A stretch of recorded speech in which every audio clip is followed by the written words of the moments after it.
Let's go again. Welcome, Okay. everybody, to the podcast.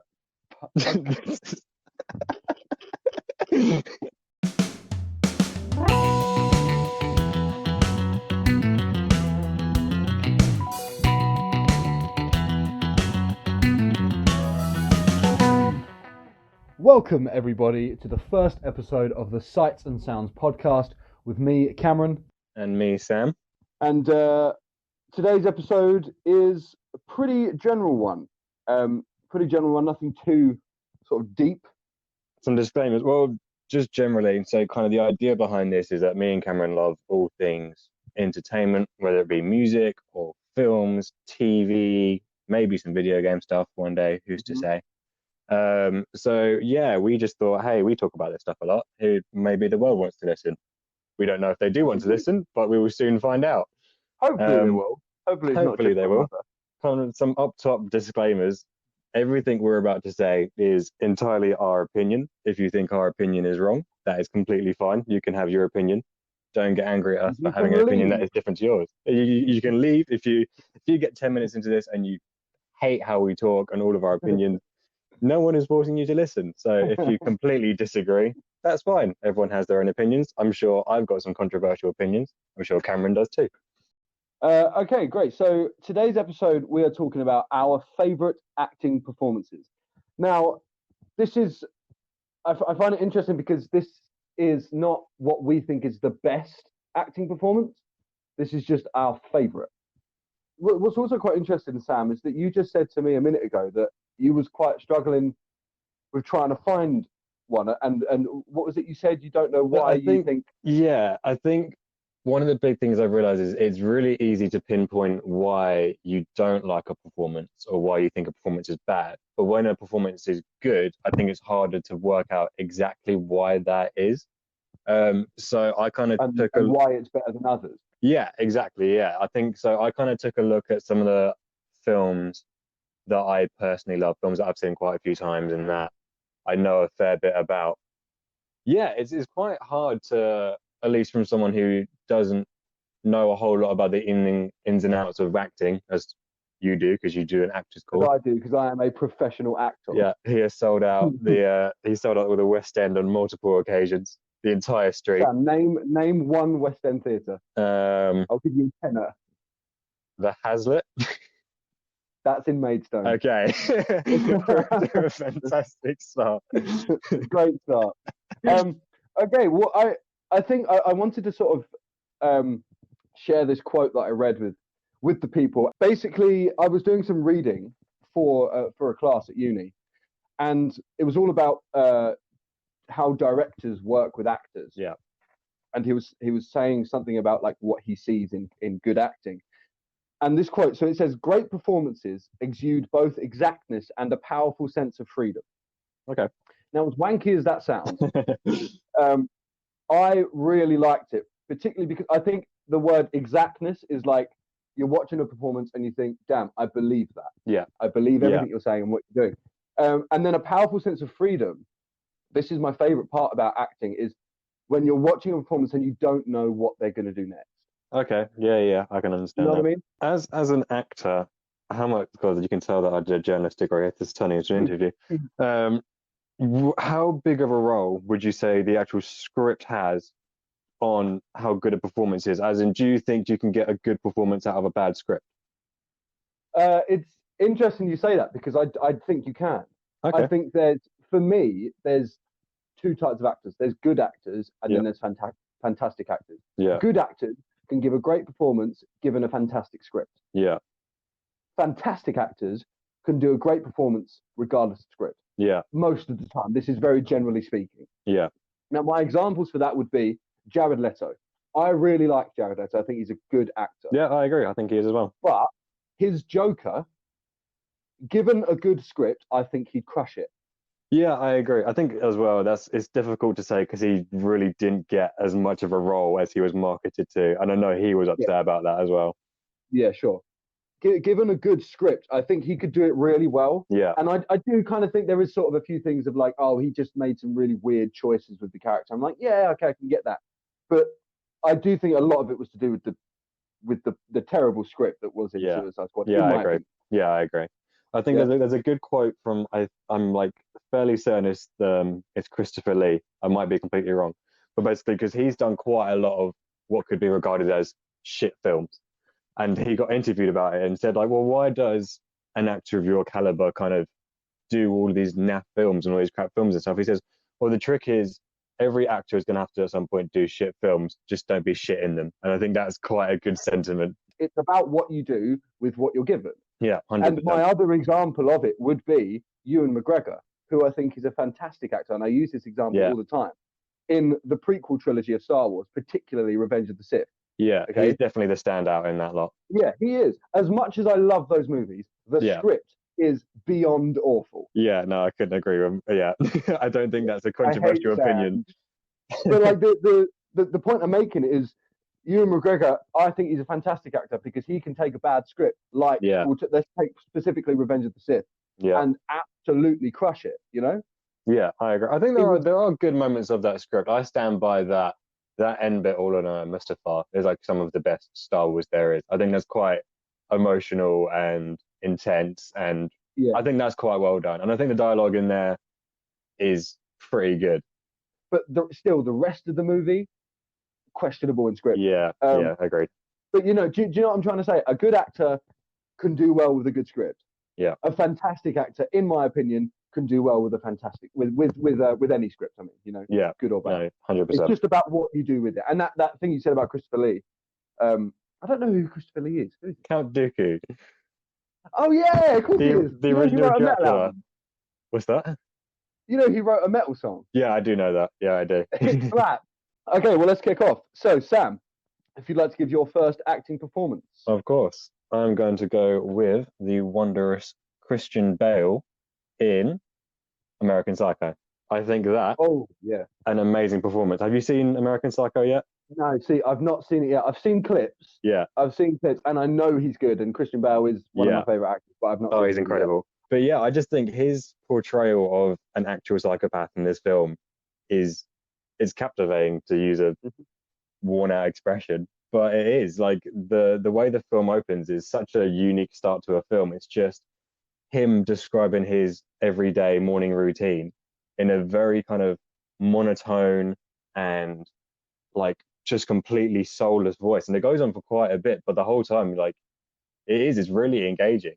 And I think like he summarized it best, and this is probably more down to the script writing, but it ends with him saying something along the lines of, I simply am not there. Like he's just so detached from reality and the world around him, and he's just so and just the performance of like an egomaniac psychopath, it's really commendable how just believable it is the whole way through. And I think as well the script throughout really kind of backs up. There's a lot of really good writing in it. Seeing as you haven't seen it, you need to watch it. It's definitely it's been on my list for a long time, and Christian Bale is my favorite actor, and it's quite embarrassing that I say he's my favorite actor, yet I haven't seen one of his most iconic movies. Agreed. But I've seen the the iconic scene with the Huey Lewis and the news scene. Yes, that is one that I wanted to talk about. That scene is brilliant. I love just the way that he's just so blasé chatting about Huey in the news, whilst like he's got this like energy and charisma to him, and he's just like slowly preparing to kill Jared Leto in such like a casual and like charismatic kind of way, and then just twists and he yells, he's like, "Hey, Alan," and just runs it in with the axe. That was brilliant. Like the energy he has in that scene. It's almost because I watched just that scene yesterday, and he's like chatting away about that album, and he's putting on the raincoat, and there's like a second where he does like this little dance that always cracks me up. And it always really reminds me of like Jim Carrey. He kind of gives off that kind of vibe. Yeah, I get you. Yeah, it's like he can just, that's like the change between the kind of monotone and emotionless that he has at the start, and then when he's like pretending to be Patrick Bateman, or what the people around him see as Patrick Bateman, and then just the snap of like the insanity in his eyes when he goes to kill Jared Leto. Oh, it's brilliant. Such a good film. Yeah, there's a musical. They made a musical out of American Psycho. Did they really? Yeah. I don't know how I was feel looking about at it the other day. I was looking at like some trailers the other day, and it looks quite cool. Like visually, it looks quite cool. But I've not really listened to it. Apparently, it's quite good. Did you know there's a But I think it's a straight to DVD sequel what? of American Psycho.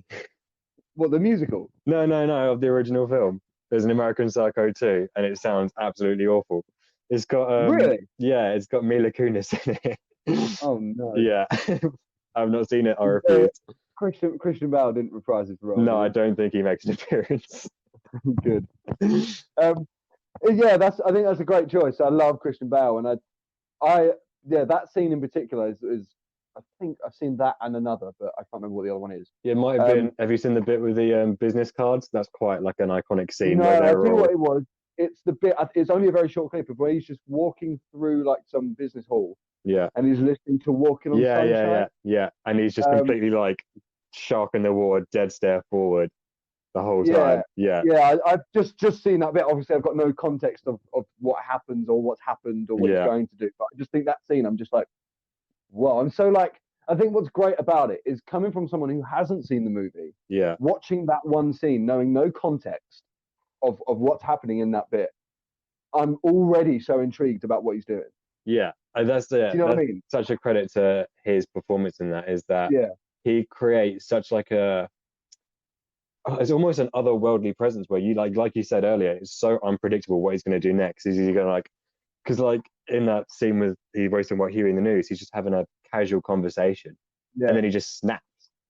And then like, obviously like it builds up to, and you see him prepping the axe, and he's getting his like raincoat on, he's got all the newspaper down and stuff. But like the time between him having the conversation and him killing him, it's milliseconds. Like, and it's just that unpredictability that makes it so interesting the whole way through. You don't know what he's going to do next.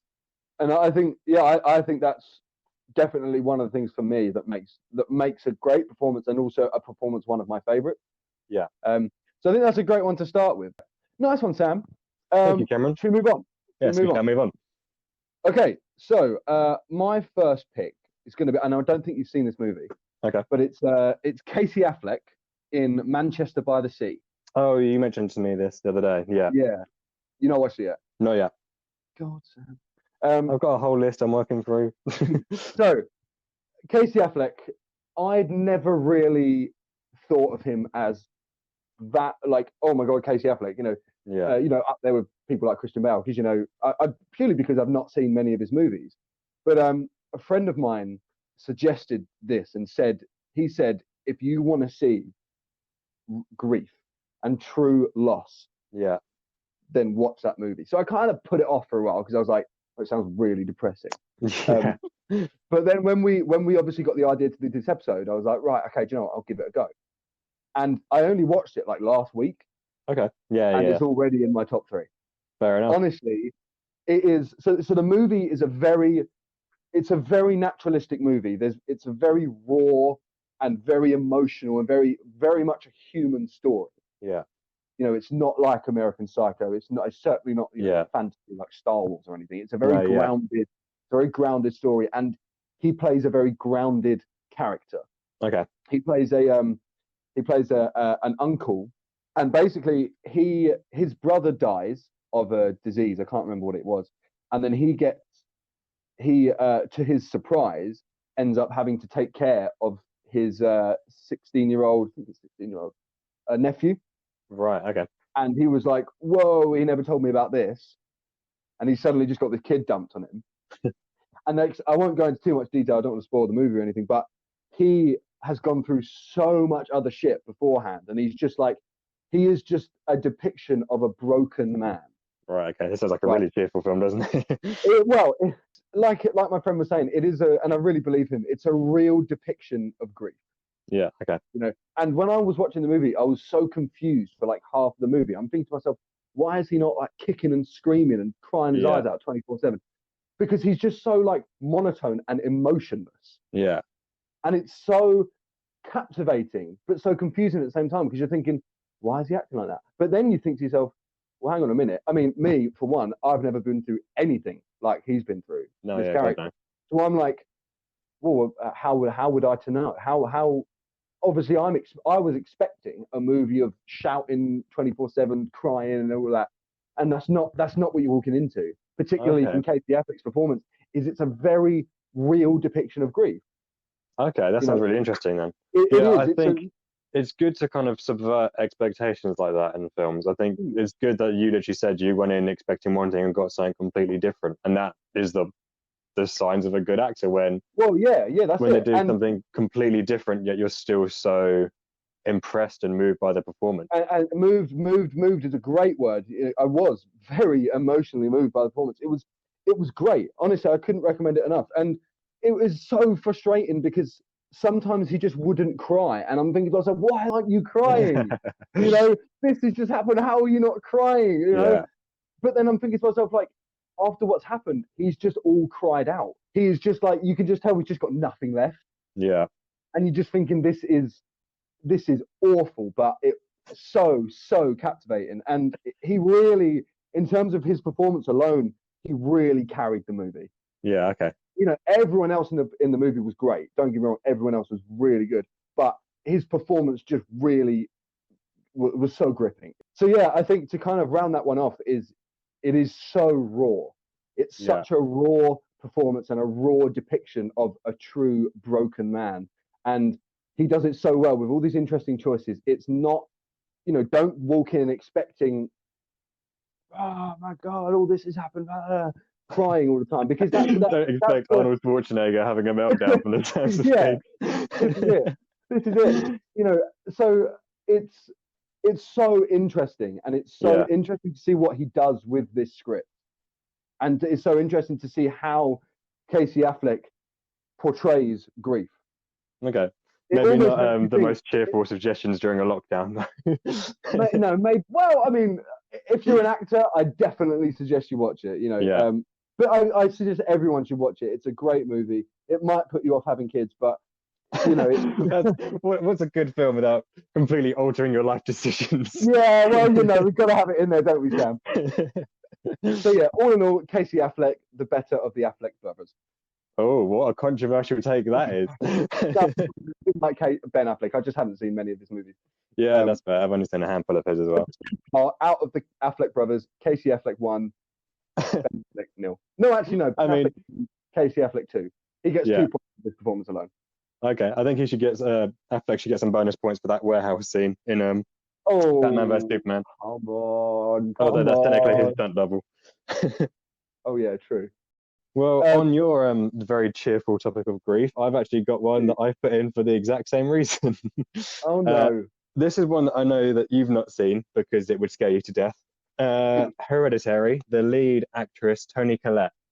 On the Ooh. subject of grief, this is one of the most raw and powerful portrayals I've seen of grief in a film ever. I think it's a lot more kind of in line with what you said you was expecting going into the Casey Affleck film of it's a lot more kind of moments of shouting and crying but it doesn't come across as cheap, and it all sells so well of you believe what's happening. It's hard to talk about without spoiling it. Do you care if I spoil it? This film is like 3 years old Sam, now. I can confidently say I am never going to watch Hereditary. Yeah, no, I get because for those of you who don't know, which is probably everyone, Cameron doesn't really do horror film. When I say don't really, I mean I do not do horror Yeah, movies. this boy has not seen a horror film I at all, have. really. Just Okay, the last one I saw scared the flipping shit out of me. what film was that? I'm embarrassed to say. Was it a Muppets of Christmas Carol? Okay, no, do you know what? Interestingly, that was actually the first thing that started my fear of ghosts. I mean, understandable. That film is quite freaky. When I was like, I must have watched it when I was like 10, but when the ghosts appeared, that was like the first thing that ever gave me the fear of ghosts. But no, What I've noticed is God, one of the honest things to I've God, noticed is like older films that were aimed at kids were way less sensitive about what they put in them. Because I think yeah, I've told you I'm working through that 100 sure. films bucket list thing. First one I watched was Raiders of the Lost Ark, and I watched that on Prime. That is a PG film. At the start on Prime, it gives you all of the reasons why it is a PG: violence, foul language, drug use, nudity. This is a PG. The film that it was The Woman in Black. To be fair, that film is freakiest. That's still, Oh, it shit me up, man. It yeah, shit no, me up. I watched that recently actually, and there are some moments in that still like, yeah, they unsettle me. Yeah. But Well, interesting, like the play in London, I can watch that. That's like one of my favourite plays. yeah, fair I play. I still do got to need take it. to Go I've see still that. got to take you to see it. It is Yes. so good. But Um, anyway, tangent. Continue. yeah. So Hereditary, and this is a testament to on that kind of subject of how scary it was. But I was sat there thinking about the performance and the stuff that kind of freaked me out and stuff right before I went to bed, and then I freaked myself out and couldn't sleep for a bit. But one of the pivotal moments is that the youngest girl in the family gets killed. Oh, I know. I've been told about this bit. Yeah, so she gets killed on the way back from a party because the older brother takes her to a party. She has a nut allergy. She has some cake that has nuts in it. She starts having like an attack, and then he's driving her home. She's got her head out the window to try and breathe and stuff, and then she hits her head on a lamppost and gets decapitated. It's pretty brutal. Lovely. So then it's kind of the rest of the film is obviously you've got all of the stuff to do with the demons and all this kind of stuff, but a big part of it is how this family's been torn apart because the son inadvertently killed the daughter.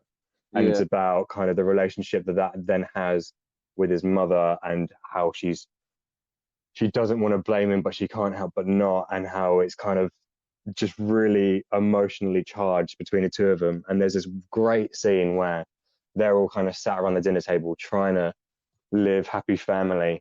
I've seen. Is this the bit where it's like, "I am your mother"? Yeah, and there's that like really awkward tension right at the start, and then it just like I think someone makes a comment, and then it just ramps up and ramps up, and it like as a viewer, it just makes you uncomfortable. It's such like a real like emotional. You believe everything that's being said, and Toni Collette does specifically from Toni Collette. Yeah, the mother, where she gives such an emotional performance where like you can tell she's conflicted. She doesn't want to blame her son, but she's so distraught over the loss of her daughter, and she does blame him. And it's just great performances all around from everyone in that film. So specifically, it sounds like obviously because you talked a lot about the film as a whole. Yeah.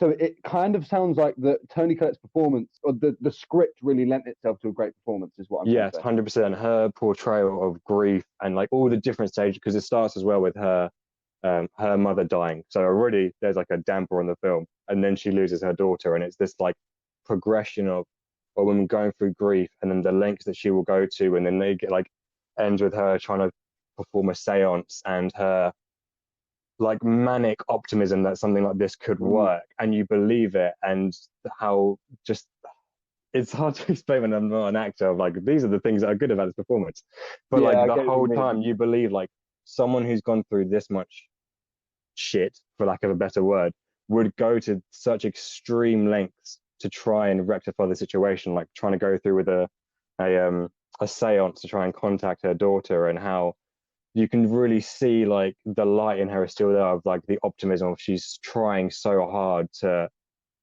cling on to that relationship, and she's like making everyone around to try and get involved, and you can see their reluctance to help but want to help because it's for her, and just the way that she sells grief and loss and all of it, it's one of those performances that will really stick with you for a long time. Like seeing someone go through so much horrible stuff and portray it in a convincing way that makes you uncomfortable and feel sorry for them, and at the same time scares you. It's such a unique.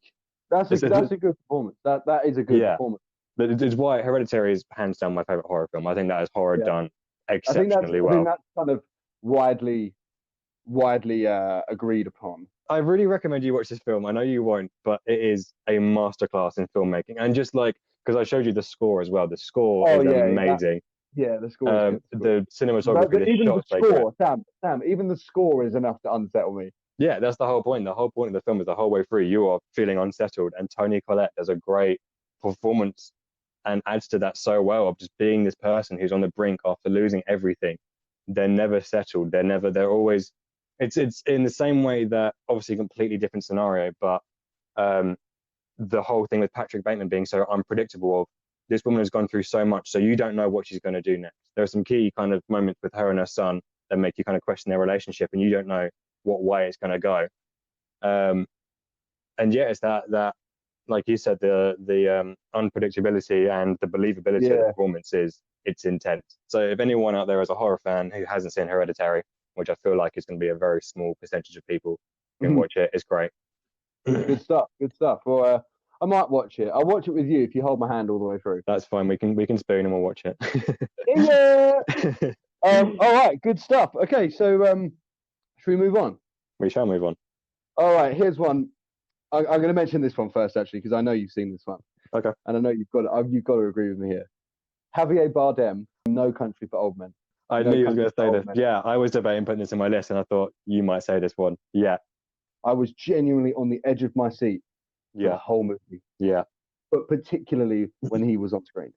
Yeah. Agreed. You Yeah. just think, now I think I've explained this to you, but I love a good villain. Yeah. Everyone does. Who doesn't? Yeah. You know, it's actually, interestingly, I found someone the other day who doesn't like villains. Oh, okay. Fair enough. He was saying, I don't get them. I just don't get villains. I'm like, what? Anyway, so this is one of the villains that is, if you've seen this movie and if you do go to see this movie, it will stick in your head. I guarantee it. Yeah. Because it's that that thing again that I mentioned with Casey Affleck of those interesting choices that he makes. Yeah. It's such a unique performance, and also I actually wrote this down when you said this about Christian Bale. He's so detached from reality. Yes. Yeah, he is. You can see that the whole time. You know the scene in the gas station where he's like the coin toss scene. Yeah, that is one of the most intense scenes in cinema. But nothing happens. Yeah, I know. That whole time, I was like, you're just so scared for the poor guy. Like, what is going to happen to him? Like, and that's why, I've seen a few other Coen Brothers movies. They're the directors, the Coen Brothers, and you can see this a lot in the movies. In that they'll just have scenes where if you took that scene out of the movie, nothing would change the plot. No, yeah. And nothing would change the characters. And this scene in particular, if you took it out of the movie, nothing would change.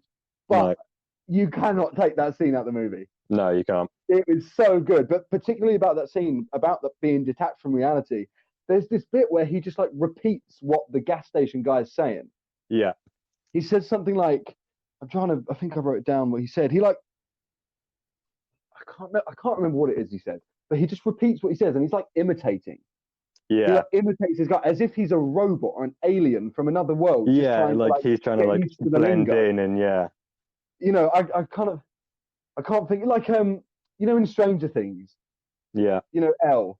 Yeah. Whenever she tries to sort of repeat other people and she's like, go to the store or whatever. Yeah. Just to try and like get used to the lingo. And he really doing.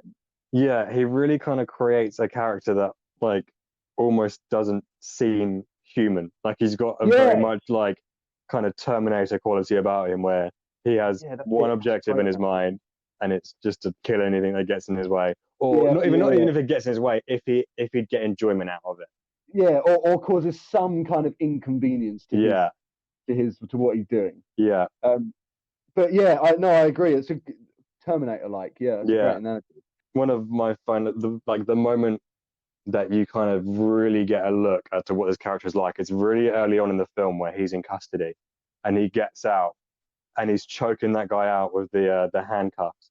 And the expression on his face the whole time is like it's haunting. I can picture it so clearly in my face. Like it's so like his eyes are just deranged. Yeah, it's just like he's just got this really tense face, but you look into his eyes and there's just nothing. Yeah. And I'm like, whoa. Yeah. It is creepy as hell. Yeah, it is. Creepy as hell. And it's his haircut as well. Oh my God. Absolutely. That haircut that we're all slowly developing over lockdown. Yeah. And again, this is another thing I mentioned at the start of the episode. I just couldn't predict him. Yeah. You know, this is kind of a running theme with both of us about our favorite performances, and you just can't predict. Yeah, and I think that's what sells a performance. There's nothing worse or what takes away from a film where you can predict beat for beat what's going to happen. That's not an interesting film. I wouldn't even call it insanity because it's just sociopathic. There's just doesn't seem to be any emotion in him at all. Not at all. Apart from he does seem to get joy out of killing people, which is like really unsettling. But then again, you don't even see any joy from him. No, like, true. Ever. He just seems to be very happy to do it, or eager to do it, should I say? He's just more than happy to, kill a few people, kill someone, and he might not feel anything about it. Yeah. So, I think he was a true villain. I thought the performance was so fascinating, and the character was so fascinating. It was so well written. Yeah. And he just done it so well. It was a captivating performance. So many shots. And just lines that he gives that will just stick with me to this day. Yeah. I remember from when I first watched the movie, that I just will never forget. And I think, you know, for me, that's a great performance. That is a top-notch performance. All right, should we move on to Sam's third one? My third and final, yeah. I would say third and final of my choices. So this is one that I really couldn't narrow down to one performance. This might be my favorite actor. It's kind of a toss-up between him and Christian Bale. I do like all of their films a lot. DiCaprio, what a legend. Couldn't think specifically of which of these two films I preferred because I think they're both great performances. So I've got Wolf of Wall Street and Once Upon a Time in Hollywood. I think they're both stellar performances. I've not seen either yet. I've seen like do you remember we watched? Yeah. But it was like 1 o'clock in the morning. And we did. I didn't realize that film was like nearly 3 hours long. So we started watching it. We didn't get the whole way through. His portrayal of Jordan Belfort is probably my favorite performance ever. I might be as bold to say. He's just got this sleazy charm to him that's like captivating, and you can't help but kind of like him, even though he's doing shit things. That is a good portrayal where this person's doing really horrible stuff, and he's not the worst person in the world, but he's doing a lot of very sleazy stuff. But you still like him, and you're still kind of rooting for him, even though he's doing a lot of like illegal, sketchy shit. And he sells it so well. Of like, there's the moments where he's charismatic and engaging and stuff, he's still being an asshole, and he's doing both so well. Like, one of the great scenes is when he's kind of just starting out and he's just getting his company together, and he's showing them all how to basically sell stock through the phone. And he's being like, whilst he's on the phone, he's so charismatic and he's being so engaging, and like, you're like, if you was on the other end of the phone, you'd be convinced to buy the stuff that he's selling you. But you can see him on the other side of the phone just absolutely taking the piss out of the people he's on the phone to. He's giving them the bird. He's just like clearly got no respect for him, but you still like him. It's such an interesting performance. And then there's so much like emotion throughout, where like, especially near the end, where he kind of has to leave, but then he kind of like in his head, like he's giving his like goodbye speech, and then he just kind of psychs himself into thinking, actually, no, I don't want to fucking leave. And then you must have seen that I'm not leaving speech. I'm not fucking leaving. Yeah. I'm not fucking leaving. It's brilliant. Where like you can see like he manages to give a performance where he convinces himself not to go, and you believe it. And you're kind of like, it's interesting. It's interesting that you mentioned about being likable though. Yeah. A lot of people would say, oh, well, surely that's just the writing. And I think, a lot of it is to do with the writing. Now, I'm not talking specifically about Wolf of Wall Street because I've not seen it all yet. Yeah. But movies where you've got such an arsehole character, but you can't help but love them. Yeah. Part of it is definitely the writing, but also part of it is the way that they give the performance. Yeah, you've got to do the performance. Yeah, I think because you've got to like the character, and in order to like the character, it needs to be performed well. But like, you watch the whole rise and fall of Jordan Belfort, and the whole time, even though you shouldn't be, and like the law gets involved, and you should be rooting for the police because they're the ones doing the right thing. You're rooting against the police. Like, there's a really great scene where he's on his boat. I don't know if we got that far, where the police are kind of interrogating. And I can't remember. Oh, okay. Basically, they're on, the police come and investigate him, and they're on his boat, and they're trying to kind of what's the word? Like edge a bribe out of him to try and like pin him down for something. Right. Yeah. And it like, you literally see the two sides of his personality of the whole time, where he's kind of talking to them to begin with. He's being friendly, he's being nice, he's chatting, he's making jokes, he's being super likable. And then when the table flips and you can tell that the police are there for ill intention and trying to like get him done for bribery, he just snaps.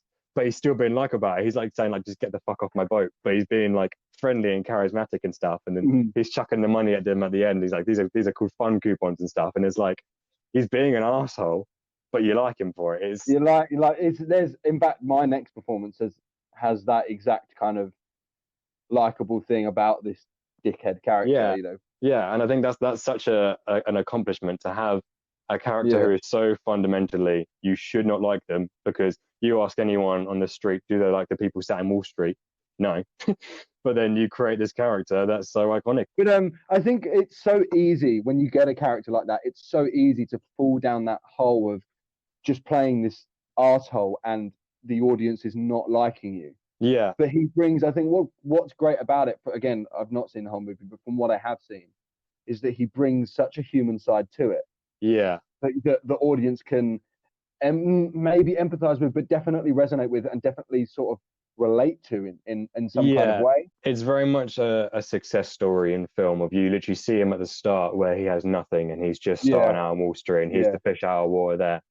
And then as he kind of builds his way up, and I think it's that kind of admiration that he basically starts from nothing and then, well, it's based on a yeah. true story. Jordan Belfort was a real person. Um, He's still alive, isn't yeah, he's still alive. But yeah, it's just like you watch basically the whole of his story about like his rise and fall, and obviously he's the one you spend the most time with as a viewer. So you can't help. I say you can't help but not like him, but under a worse actor's portrayal, that could have very easily happened if they made him just thoroughly unlikable. he? Yeah, So I think definitely. that's such a testament to the acting abilities of DiCaprio that he just Yeah, completely I think that's smashed that probably. performance. I think based on what you've said, that's probably for me definitely the best thing about the performance. The fact that he Yeah, takes the character and he's still so likable. You know, there's so many yeah, other characters like that as well. I just think it's such a really talented thing to do. yeah, it really is. You know, So so yeah, that's that's like kind of my main film that I like him in. Again, Once Upon a Time in Hollywood, great film. I think that's just a good yeah. perspective on. You would like it because it's a kind of he plays an actor in it. He is an actor in it, and Oh, okay. he's kind of an actor that's in like the twilight of his career as the film industry is changing and moving away from the things that he's used to and the characters that he's used to. He's becoming the old fodder, I guess. Um, and yeah, there's some really kind of heartfelt moments where he. I don't want to ruin the film for you, but again, this film is old. Yeah, Like don't, because I've he just started getting into Tarantino and I'm okay, watching all these films in order. but yeah, okay. Well, I'll say Wolf of Wall Street is my favorite for DiCaprio, but definitely give uh, Once Upon a Time a watch. So Um, yeah, that's DiCaprio, good stuff. absolutely. Yeah. See, I don't know. Sometimes I find DiCaprio a bit overrated. This is really Do controversial, you and I'm really not think? right now. And I'm going to explain. It's purely based on one movie, Which film? Shutter Island. Oh, I think it was a Now, great film. It's been a long time since it's I've a seen it great though. film, and I'm not saying he's a bad performance. Yeah. I just feel like I'm like, okay, this is good, but like, what's so special about him in this? But then again, I can't comment on it. I have no right to comment on it because I've not seen all of the Wolf of Wall Street. Yeah. So, but I don't know. A lot of people talk about him. I've seen a lot of his movies, not a lot of his movies. No, that's not true. I've seen a few of his movies, like The Departed. I think he was very good in The Departed, I need to and I watch think he that. was That's on very my good list. in Shutter Island. But Yeah. I just feel like and I've seen Gangs of New York as well, which I that's probably my least favorite DiCaprio performance. I just feel like there are other people that can do the same thing. I don't get the hype around him of what I've Okay. seen. Fair Of enough. what I've seen, you know, obviously I can't come in because I've not seen The Wolf of Wall Street. But then again, it also begs the argument of if you have to see one specific movie to realize how good an actor is, are they Yeah. really that good? Why Yeah, can't fair I enough. see all of their movies? For example, my favorite actor being Christian Bale, I've seen a lot of his movies. I could give you any one of his movies and prove to you that he's fantastic. Terminator There's Salvation. not Terminator Salvation. Okay, yeah, okay. Sorry, that for questionable antics, but you know, I don't know. From what I've seen, and I've not seen him in much, but from what I have seen, I just don't see what's so incredibly special about him. Okay, fair enough. I think You I've know? just seen a lot of his films and I really like him. Again, I'm not an actor, so I don't know what makes an But amazing actor. and that's not from an acting perspective and go, oh well, actually, you know, that scene he was doing this technique and that's not, you know, it's not that at all. You know, taking that all away from it. It's Yeah. I just as a big fan of movies, I say that, you know, and I haven't seen The Wolf of Wall Street, you know, but you know, as a big fan of movies, I promise I am. I don't know. Sometimes I just don't get it. Okay, so if I go with my final one. Yeah. Right, so this one might spark a little bit of controversy. Oh, have I seen this film? Is it Christian Bale in Terminator Salvation? It is. No, I tell you what it is. It's Zac Efron as Ted Bundy. Oh, I've been meaning to watch that. That is, you can rent that on Prime. So I've been meaning In to get around to that. Extremely Wicked, Shockingly Evil and Vile. Yes, I've heard this is a Now, great performance. disclaimer. I love this performance so much. By no means do I think it's the best. Yeah. Just one you I'm not particularly saying enjoyed. it's just I enjoyed it so much, and I believed everything he was doing. Yeah. And I thought it was just so captivating. You know, Yeah. I just enjoyed it so much, and it's one of my favorite movies. It's actually the only movie I've ever cried at. Is it really? Yeah, the only movie Okay, I've fair ever enough. cried at. And it was, yeah, I just enjoyed it so much. I thought it was such a good performance. You know, I believed everything he was doing, and I think he nailed the character of Ted Bundy. Ted Bundy Yeah. is such an interesting person. He's such an interesting person, and I think he nailed it so well. He portrayed um, this really charismatic ladies man, and he done it so Yeah. well. But equally, underneath all that, you could see the sly smirks, Yeah. and you could tell that there was something underneath that he's obviously not telling everyone. Yeah. Um, So would you say I that just even think he though nailed it so well. would you say it's similar to DiCaprio in Wolf of Wall Street, where you know he's a terrible person, but you kind of like him? Yeah, that's exactly why I mentioned what I did when you was talking Yeah. about DiCaprio. Is that you know he's this terrible person, but the whole thing about Ted Bundy and the Ted Bundy case back, I think it was the 60s, can't Yeah. remember. 60s or 70s. Yeah. The whole thing about was nobody believed he did it Yeah. because everybody loved him. He Yeah. was He this really, you defied. know, He he was this defied the really kind of young, norm. fresh kind of really good-looking, attractive man, Yeah. really charismatic, could, you know, talk the talk. Yeah. Nobody believed he'd done it, and that was the whole thing about it. And it's really in that, you know, this movie, I believe it does not glorify Ted Bundy at all. No. Yeah. You know, I That's know good. I know a few people that say it does, and a lot of people that were afraid of the movie beforehand, afraid that it was going to glorify Ted Bundy. Okay. Yeah, I can see that. I don't think it does. I don't think it does at all. And I think Zac Efron does a really great job of playing this charismatic character that you just don't believe he did it. You Yeah, know? that's definitely a testament to the performance that you've got someone who is so evil, as the title Yeah. suggests, but but they can portray them in a way that is so true to life. That's what they were. That's why no one believed it, because he did not fit the profile of a serial killer.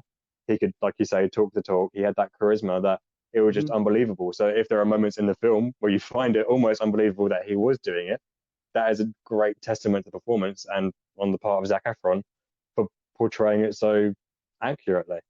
So that's like, I think as well, it's so important when you have a performance based on a real person. You need to make sure you do that performance justice. You don't want to make it over the top, and you don't over the top can be good if you do it in the right way, but it needs to be believable and it needs to be true to what actually happened. Yeah, if Zac Efron had played Ted Bundy in this like Patrick Bateman, it would not be a good film because it's not true to what happened. That's not who he was. Sure. So, yeah, exactly. But then Christian Bale in that role, it's still a great performance, but it's on a similar kind of vein, but it wouldn't make sense in a real world context. So you're gonna if you can't, like you say, you can't just play crazy. You've got to tailor it to what's going on. And from the sounds of things, Zac Efron's done that really well here. I just think the reason why I loved it so much is because it was I thought the performance was so enjoyable. Yeah. But also Zac Efron, he played Ted Bundy. Yeah. And I can't say any more than that. Okay, yeah. You know that's what I mean? Good performance. Well, that's it. And also, just very quickly, I have to mention James Hetfield is in this movie. Is he? James Hetfield, lead singer of Metallica, is in this movie. Did he play a cop? Yeah, he plays the cop. I remember seeing about that. Yeah, I remember seeing about that. I think I was telling you about that. Yeah. And I just have to mention, he kills it. He absolutely, it's this big, it is like, have you ever been to the state of Utah or whatever he says, something like that. And it's just, and you're watching it, you're like, oh my God, it's James Hetfield from Metallica. That's amazing. It's really great. Oh God, that has now convinced me to rent this film.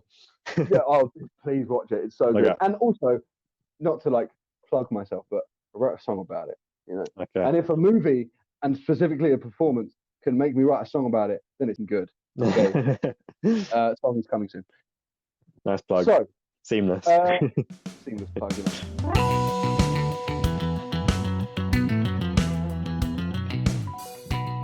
Okay, great. So as always, everyone, let us know in the comments or send us a message if you agree or disagree. We'd love to know your thoughts on our top 3. Okay, should we move on to what the people say? Yes, this will be fun. So Sam, what I've done here, I've got a big list of. I've had a lot of people, and apologies if I don't mention yours. Um, I'm going to try and mention as many as I can. But what I've done here is I've not told Sam any of them. Yeah. So this is all new information to So me. all new information. So I just want only because I just want to see his live reaction. Yeah. Some of Okay, these I may so- wholeheartedly agree with. Some of them I may thoroughly disagree with. I'm hoping Yeah. the list entirely conceives of no, what's the word? Not conceives of. That's not the word. Consists of Christian Bale in Terminator Salvation. Okay, so as you know, if you took part, I hosted an Instagram question thingy-majiggy a couple of weeks ago Yeah, technical term. on what your favorite performances are.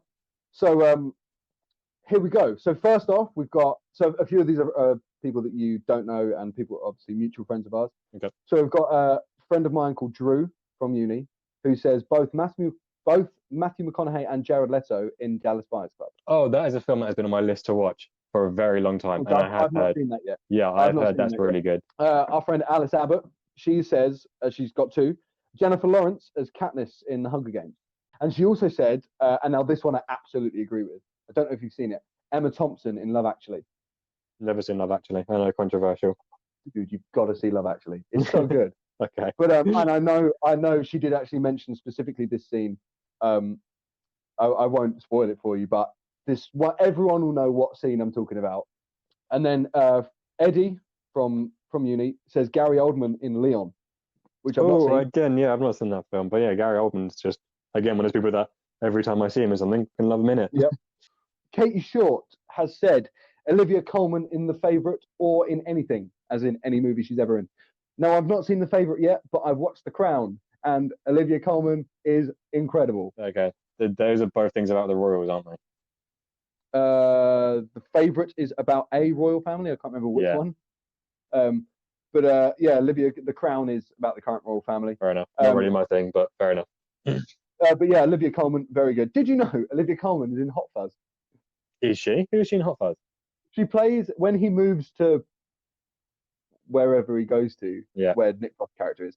She's one of the police. She's one of the police officers, and she's the really like sexual one. Oh yes, of course it is. Yes, of course it is. Yes, which is just really weird, seeing that she's doing all this really cool, serious shit now. Yeah, but back then she was in Hot Fuzz and Peep Show. Yes, she is. Yeah. Oh, yeah. I know exactly who that is now. Yeah.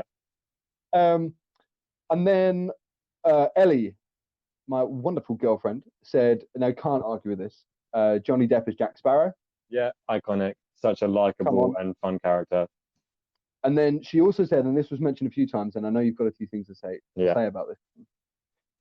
Joaquin Phoenix as Joker. Yeah. Now I don't have a clue what your opinions on this, so I'm really interested.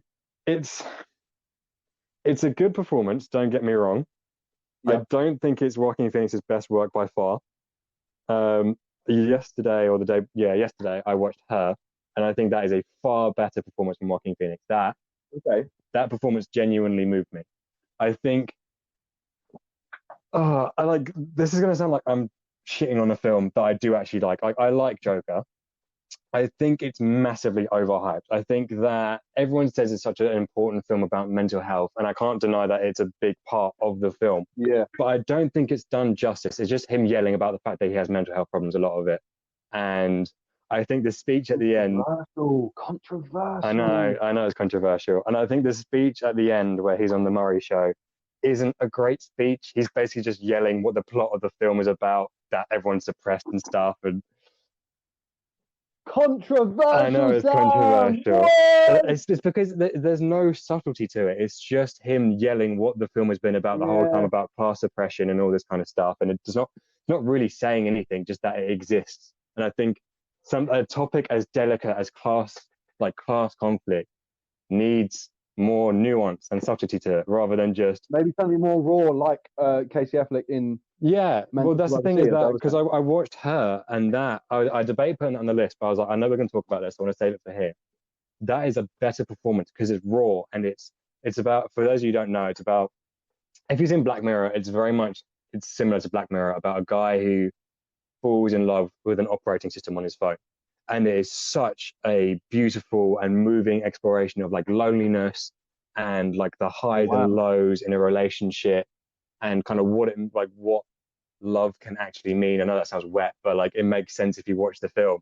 and there are moments in it that are so genuinely moving, and there's like cues to his character and the way his character is that are so like subtle and more just better. I think it's a way better performance of complicated emotions done better. I think in Joker, yeah, Joker's a good film, but it's just him just yelling about the fact that he has mental health issues and no one listens to him, then kicking off. And also the thing with that film is that take away the face paint and the name of the city, that's not a Joker film. You could make that film about anything. It is just a movie about mental health. Yeah, it is. And I don't think it's a particularly good one either. I think I think it's a big swing, but I think it doesn't do enough. I think it is trying to, and it's trying to invoke conversation about mental health. And I guess it succeeded in doing that because everyone was talking about it.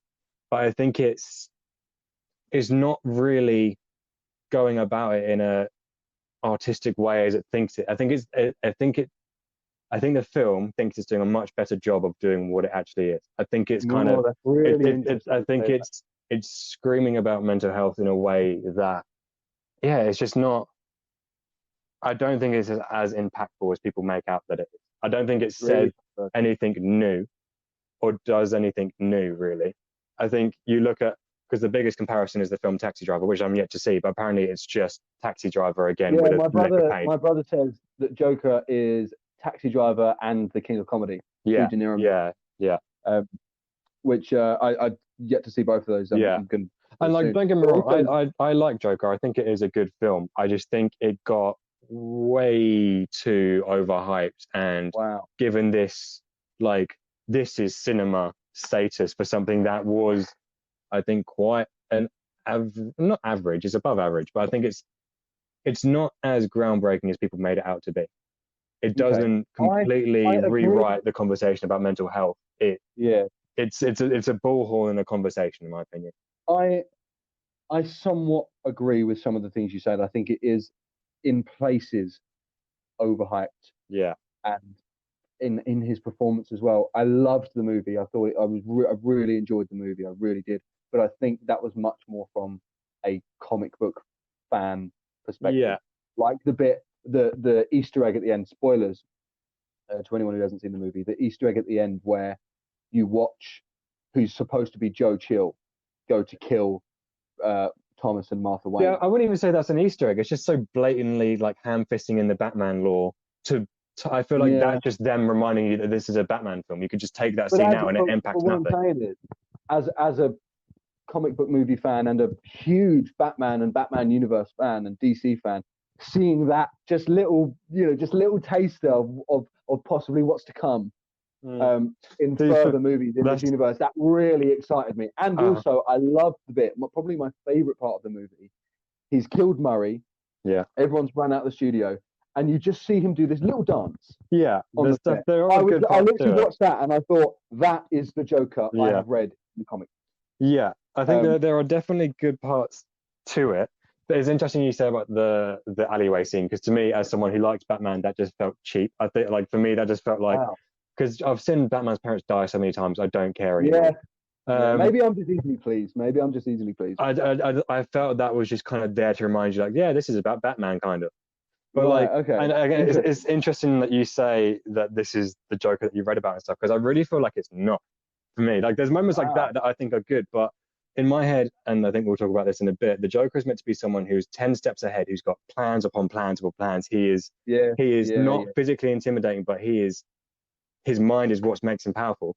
In this, he's not that. All of the stuff that he does is by accident.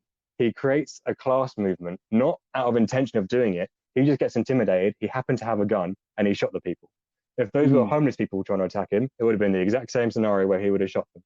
And then that accidentally creates a big class movement that develops a following. And then it's only because his blooper is accidentally found and he's brought onto the Murray show that he goes on there. It's not his grand plan. It's just, he just kind of stumbles into these situations and makes weird decisions that lead into where he is. He's not some evil genius who's planning away or whatever, and he's not particularly smart about all of it. He just kind of stumbles into these scenarios. Well, then it's been hinted and speculated that character isn't the Joker that is Batman's nemesis. I don't know if this is confirmed by Todd Phillips, the director, but I've definitely heard a few things of saying that this is the person that inspired the actual Joker to become the Joker who is Batman's nemesis and who is perhaps, that one step ahead of everyone, Okay, but if that's the message that they wanted to create, don't have the character literally asked to be called Joker and call the film Joker. I don't know. It's just not. It's so blunt and not subtle, and there's no nuance to it, and it's just him saying these things are happening and they're bad, essentially. And it's like, well, yeah, we know that. You're not saying anything new. Sure. Okay, that was a whole thing. That was a whole thing. But controversial opinions from Sam about Joaquin Phoenix. Yeah. As Joker. I know that's not saying that. I'm not saying that it's a bad film because I like the film and Joaquin Phoenix is good in it. I just think it has reached it got to a weird status of being like the epitome of cinema when I really don't think it was. And I think that I think I have to agree in some regard. Yeah, I think he needs recognition for other stuff that he's done. Like I think Her is a fantastic performance. Like that is also one of my favorites. Yes, yeah, he's great in that. Okay, so if we just continue on, I'll rattle off a few more mentions from the people. Yep. Thanks for that, Sam, by the way. Controversial opinions. I'm sure we'll spark conversation. Again, let us know in the comments what you think of. Yeah, you can completely disagree with me. That's completely fine. Yeah. I will kick him off the podcast if you do. I'll be gone. That'll be a new me next week. Yeah. So I'll rattle off a few more. Margot Robbie as Harley Quinn. Yeah, fantastic. Yeah. A great performance, great enjoyable performance. Did you know this is quite interesting that Harley Quinn wasn't a comic book character? She started from the animated series. No way. Yeah, that's how she started. God. She wasn't in the comics and then they made it. She was an addition in the animated series and everyone loved her and then she got rolled into everything else. That is amazing. Yeah. No, I didn't know that. Also, we've got from Morgan Covin, who is to be my sister-in-law very soon. Oh. I know. Emily Blunt in Quiet Place. Oh yeah, great, absolutely great film. Yeah, that is again that's another really unique and well done horror film. From my brother, he's an actor himself. Now his favorite is Adam Driver in Star Wars. No, I'm joking. Adam Driver Adam Driver in Marriage Story. Yeah, I have watched that. That is a very good performance. Yeah, we talk about kind of raw, genuine human emotion.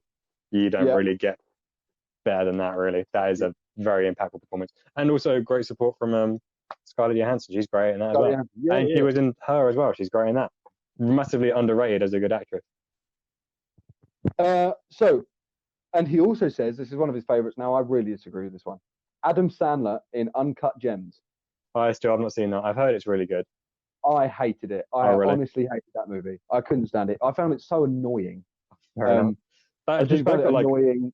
They got a lot of recognition as one of the best films that came out last year, so that is quite controversial. It did. I just didn't like it, and Adam Sandler was, I don't know. I just didn't enjoy the movie, so I couldn't enjoy his performance. That was it. Yeah. And my other brother Henry says Joe Pesci in Goodfellas. Yeah. Okay, that is a great performance. I agree with that. Yeah. Speaking of Taxi Driver, our good friend and bandmate Joe Stairs. Yes. Says Robert De Niro in Taxi Driver, which I've not seen, but I literally sat on my desk right now, so I need to watch it. My Father, Ye Old Tobit. Blessed be.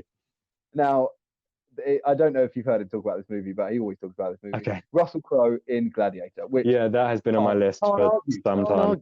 Need to get around to watching that. My flatmate Jonathan, Maggie Smith as Jean Brodie in the prime of Miss Jean Brodie, which I've not seen, but it's Maggie Smith, so I'm sure it's brilliant. Okay, fair enough. Never heard of that. Maggie Smith is? Not off the top of my head. Oh, dude, Harry Potter. Who is she in? I've not seen the Harry Potter film. Professor McGonagall. Oh, okay. Now, this is the screamer that I really can't wait for you to respond to. Okay. Another bandmate of ours, Mike Orvis, the Viking himself. Keanu Reeves in Dracula. Oh my God, oh no. Now, I think he was joking because he then followed up with best accent ever. Yeah, no, his British accent is it's a big swing and a miss. So that was an interesting one. Yeah. And next one is a movie I watched recently because of this list. Margot Robbie in I, Tonya from Becca, who's a friend from uni. Oh, I've not seen that. Good performance, very great movie, really good movie. It's got Sebastian Stan in, who plays yes, Soldier. Yeah. What was it? Oh, Yeah, really Bombshell. good. That's what I watched with Margot Oh Robbie yeah, recently. That's a great performance. good. Yeah, Yeah, I Tonya, Margot Robbie. She again another real person. She really does the character well, I think. yeah. My mother, Daniel Day Lewis, in the name of the father. Big up Susan. Big up to him. So yeah, that's the people. What the people say. Great choices. Again, everyone, send us a message.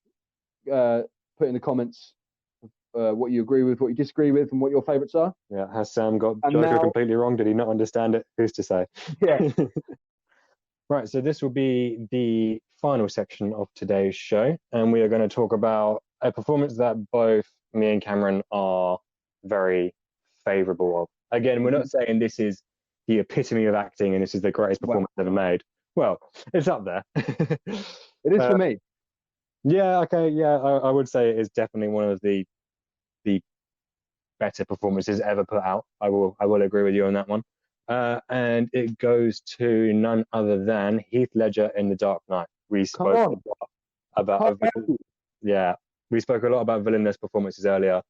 You really can't get better than this, I'd say. No, you just can't. It's for me, it's my favorite performance of all time. Yeah, for me, it's definitely my favorite villainous performance. I think there is just an energy and a presence that he brings.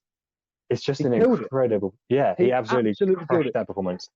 I think it was so captivating and gripping, and obviously that's what's a great performance. If it grips you and captivates you, then of course it's great. But there was so much more to it. It was captivating for so many more reasons. Yeah, I agree.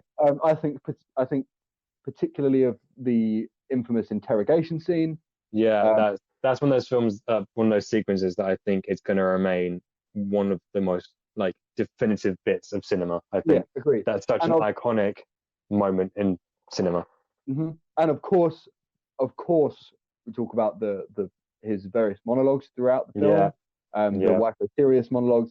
It's his everything about it. And obviously, I know this is quite a known fact, but you know about his tongue when he kept licking his lips. Yeah. Obviously, the reason why he did that is because of the makeup or some sort of prosthetic thing for his mouth.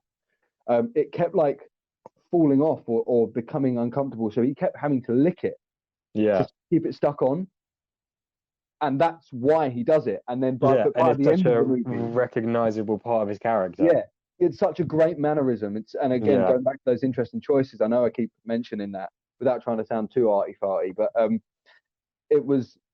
that is one of the things that really makes the performance, and just the various weird things he does, like when he shakes his head, and it's brilliant. It's amazing. It was so he nailed the character, and his take on the character fit the movie so well, fit the tone of the movie. Yeah, it did. It's not the most accurate in terms of comic and stuff, but it's still. I think sometimes it is.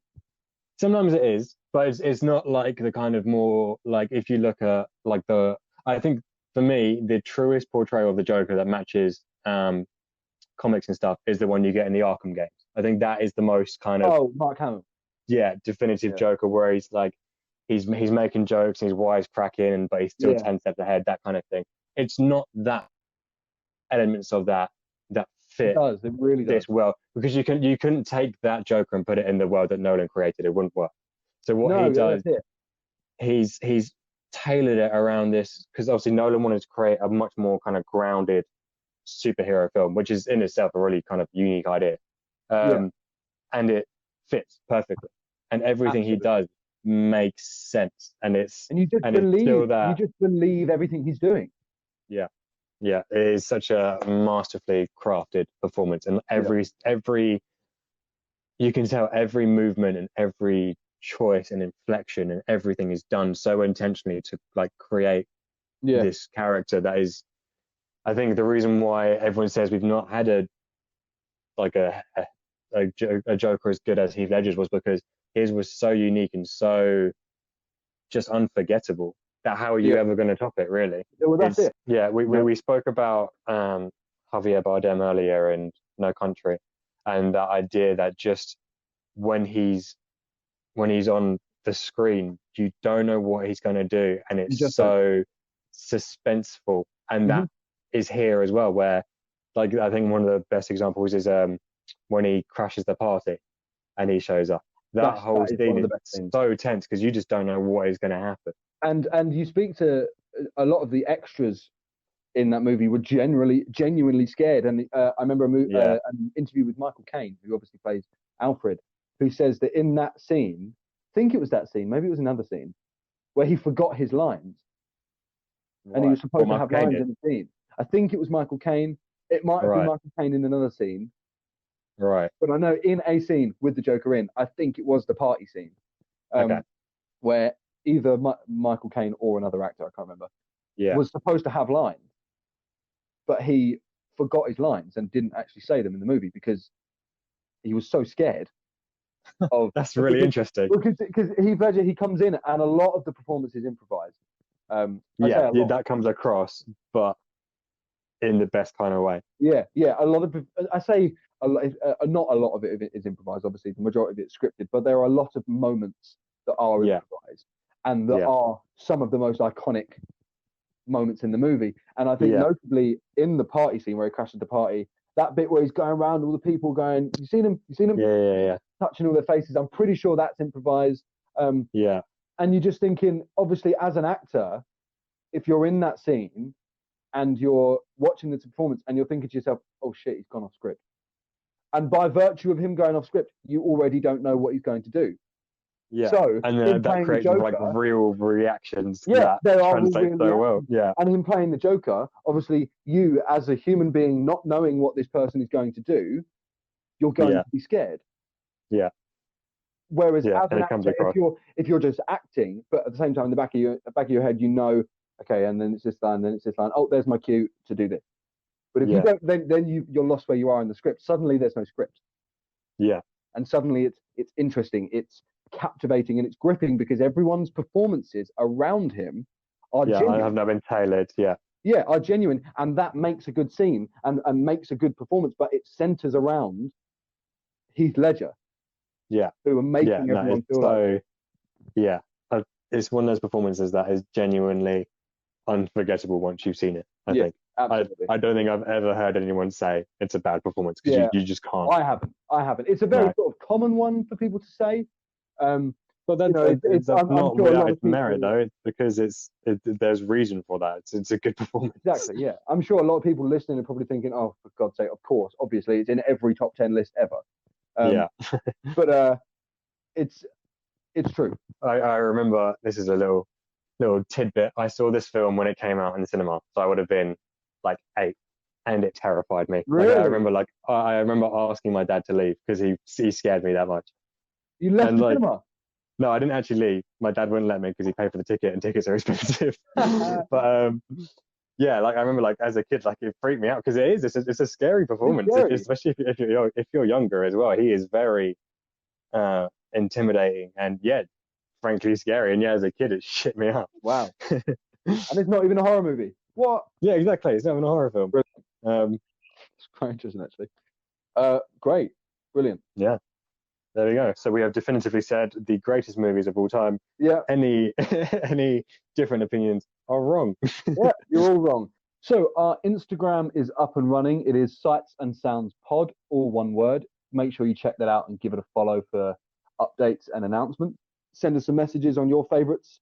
We'd love to hear get involved. We'd love to hear from you all. And thank you, everyone, for joining us on our first episode. I've been Sam. And I've been Cameron. Cheers, everyone. Cheers.